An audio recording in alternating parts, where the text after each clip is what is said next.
So hi everyone, my name is Kaylee and I am the Special Events Team Coordinator at DiscoverE.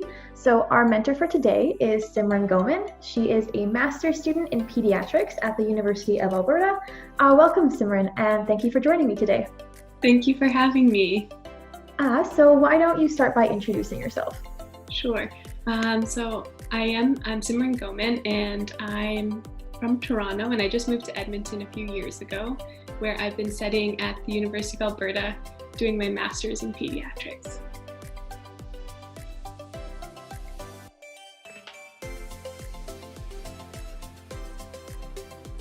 I currently do work in a lab.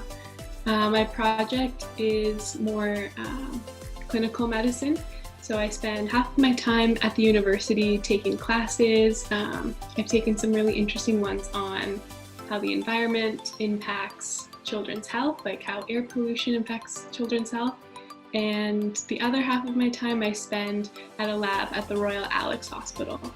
And that is a simulation lab where I work with my supervisor, Dr. Schmolzer. And we work there with the healthcare providers doing simulations, which is basically where they practice what they would do in real life, but kind of in a classroom that looks like a delivery room.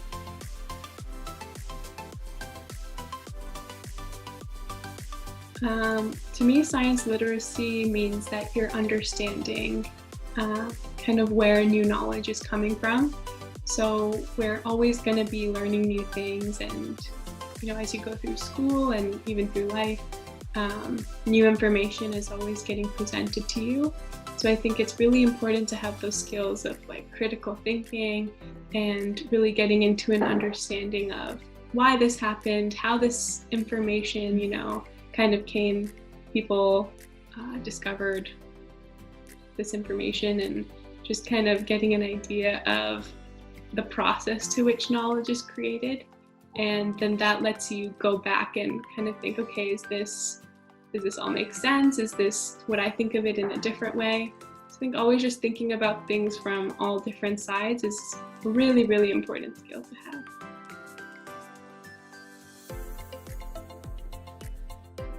Actually, one of my earliest memories of my first science book that I read was a book about Louis Pasteur, and it was called The Value of Believing in Yourself. And it's this like super old book. I think the illustrations look like they're from the 70s. And it's a really cool story because it shows how there was a little boy who got sick, and Dr. Pasteur was able to work in his lab and develop a cure to help this little boy. And then because of his hard work and believing in himself and persevering, now that knowledge that he created has been used by so many people after him and around the world. So it was a really great story about learning that the end product is important, but what's even more important is all of the work that you put into it and being proud of yourself and believing in yourself, even when you're going to face success and failure. But the important thing is that you keep on going.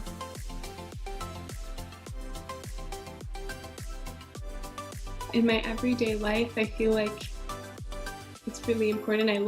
One of my favorite things to do is to garden and to go outside and do some farming and going out to other kind of places around Canada and Edmonton, like the University of Alberta Botanic Gardens and things like that, and seeing how much better it is when you're growing different types of flowers together and different types of crops together and creating something that's in harmony with one another, and how important that is. So thank you so much. It was really nice to talk to you.